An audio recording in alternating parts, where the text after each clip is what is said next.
Assalamualaikum warahmatullahi wabarakatuh. Di sini saya akan melanjutkan analisis kelayakan usaha di part kriteria investasi. Itu yang pertama ada di skenario satu kondisi normal.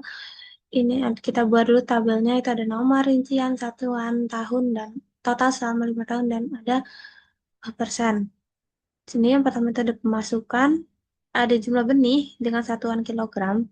Ini caranya kita klik sama dengan, kemudian zoom, kemudian ke standar pasca panen, dan kita pilih sel dari ini, G ini jumlah benih, kita tarik sampai ke belakang, ke bulan ke-12, kemudian tutup kurung, enter, dan didapat hasilnya adalah 20.400. Ini juga kita tidak boleh tulis manual, jadi harus sama dengan klik ini, enter, kemudian baru ditarik ke samping sampai di tahun kelima. Nah, kemudian yang untuk harga benih ini juga sama. Rumusnya itu sama dengan, kemudian masuk ke standar pasca panen dan ada di sel J60. Yang ini kita klik, enter, hasilnya 17.000. Ini juga sama, nggak boleh di tulis manual, jadi harus sama dengan ini, kemudian baru ditarik sampai sini. Kemudian untuk nilai sisa sendiri, ini rumusnya adalah sama dengan masuk ke investasi dan penyusutan, kita klik yang ini ya, enter, dan hasil didapat adalah ini. Gitu. Untuk memasukkan, ini rumusnya adalah sama dengan sum hasil penjualan ini dikali nilai sisa, tutup kurung, enter, kemudian baru ini ditarik ke samping seperti ini ya teman-teman. Selanjutnya ada pengeluaran. Ini ada biaya investasi, ada biaya variabel. Biaya variabel itu ada tenaga kerja, ada material, ada biaya tetap.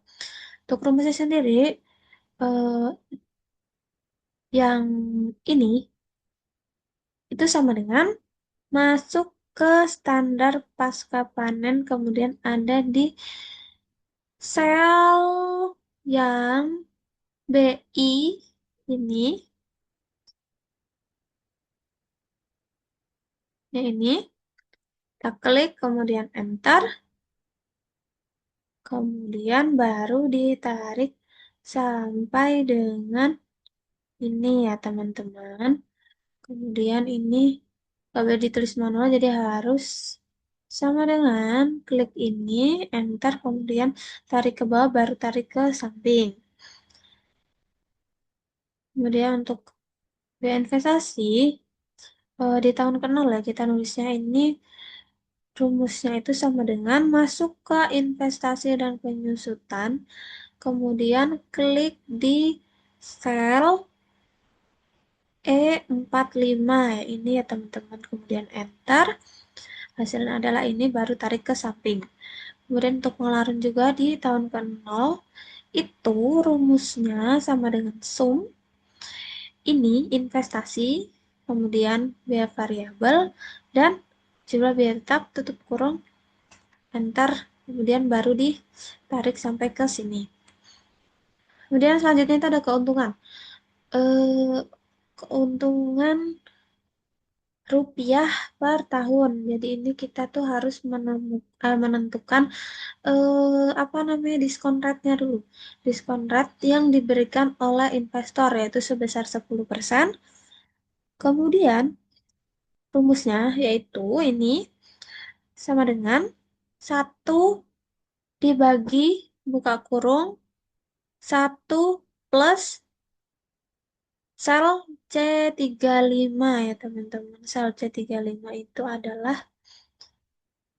ini diskon rate ini, tapi untuk kolomnya itu dikunci dan barisnya juga dikunci agar tidak berubah, tutup kurung, kemudian pangkat E5. E5 ini adalah tahunnya. Tahunnya yaitu 0, kemudian tutup kurung, enter. Hasilnya adalah 1, kemudian ditarik ke samping sini. Kemudian untuk PV penerimaan rupiah per satuannya rupiah per tahun itu dimulai dari sama dari tahun ke nol. Rumusnya itu sama dengan diskon faktor dengan asumsi diskon rate dikali dengan pemasukan. Yang ini yang tahun ke nol kemudian tutup kurung. Enter hasilnya adalah nol kemudian tarik ke samping gitu ya teman-teman. Kemudian ada PV biaya rupiah per tahun ini rumusnya juga adalah diskon faktor dikali dengan pengeluaran tahun ke nol tutup kurung enter kemudian ditarik ke samping sampai sini sampai tahun kelima. Kemudian selanjutnya ada PV keuntungan rupiah per tahun. Ini rumusnya adalah diskon faktor dikali dengan keuntungan. Hasilnya segini, kemudian ditarik sampai sini. Kemudian untuk menentukan bisnis suatu usaha itu layak atau tidaknya itu dengan mencari NPV atau Net Present Value. Ini satuannya adalah rupiah. Rumusnya adalah sama dengan sum. Kemudian penjumlahan PV keuntungan dari tahun ke-0 sampai tahun ke-5, tutup kurung enter, hasilnya adalah segini ya teman-teman. Bisnis dikatakan layak jika NPV ini melebihi dari 0. Berarti ini layak ya teman-teman. Kemudian ada gross BC. Gross BC ini rumusnya adalah sama dengan sum penjumlahan dari PV penerimaan dibagi dengan PV biaya. Enter sama dengan 2,3. Nah, jadi bisnis juga dikatakan layak apabila gross BC dikatakan layak apabila gross BC di atas 1. Ini kan di atas 1 ya, 2,3 berarti layak. Kemudian untuk mencari net BC yaitu rumusnya adalah sama dengan sum buka kurung penjumlahan dari PV keuntungan tahun ke-1 sampai tahun ke-5 tutup kurung dibagi PV keuntungan tahun ke-0. Enter hasilnya segini. Net BC juga bisnis dikatakan layak jika net BC di atas 1. Ini adalah 3,3. Berarti ini adalah layak ya teman-teman. Kemudian untuk menentukan IRR. Ini rumusnya adalah sama dengan IRR buka kurung penjumlahan keuntungan dari tahun ke-0 sampai ke-5 tutup kurung enter. Sini ada 70%.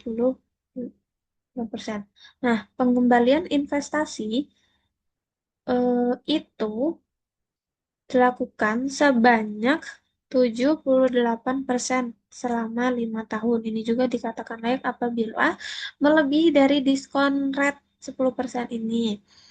Kemudian untuk BEP unit. BEP unit ini kilogram per hektar. Rumusnya ini ada di tahun pertama. Yaitu sama dengan F27. Yaitu sama dengan ini. Biaya tetap per buka kurung. Eh,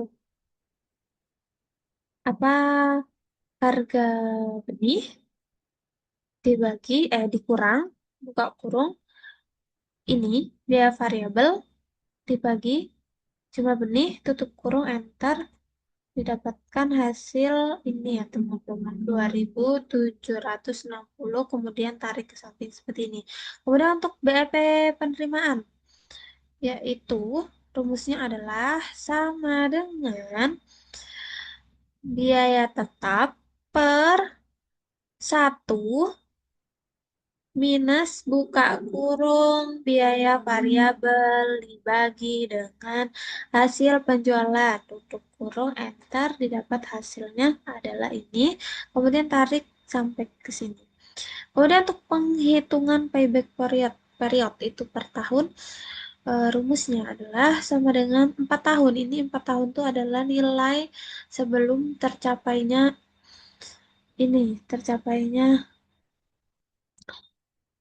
tercapainya investasi ini ya teman-teman itu kan di tahun keempat jadi ditulisnya 4 ditambah buka kurung eh, ini investasi dikurang hmm, kumulatif per tahun. Oh ya, jadi sebelum kita menghitung payback period, kita harus menghitung kumulatif PV per tahun dulu. Rumusnya adalah ini, yang tahun ke-0 sama dengan PV keuntungan tahun ke-0 enter. Sedangkan di tahun ke-1 itu rumusnya adalah sama dengan kumulatif PV per tahun di tahun ke-0 ditambah PV keuntungan di tahun pertama. Bentar, sama dengan hasil minus 99 ini, kemudian ditarik ke samping. Kemudian baru kita menghitung payback periodnya ini sama dengan 4 tahun yang tadi, ditambah sama dengan eh, investasi, total investasi selama 5 tahun, dikurang ini kumulatif PV per tahun sebelum tercapainya nilai tersebut, yaitu ini tahun ini. Kemudian dibagi nilai sesudah tercapai, berarti di tahun kelima, yaitu ini, dikurang sebelum tercapainya lagi ini. Tutup kurung, hasilnya ini, 3,3. Jadi investasi itu akan kembali di tahun 3,3. Begitu ya teman-teman. Sekian penjelasan dari saya. Terima kasih.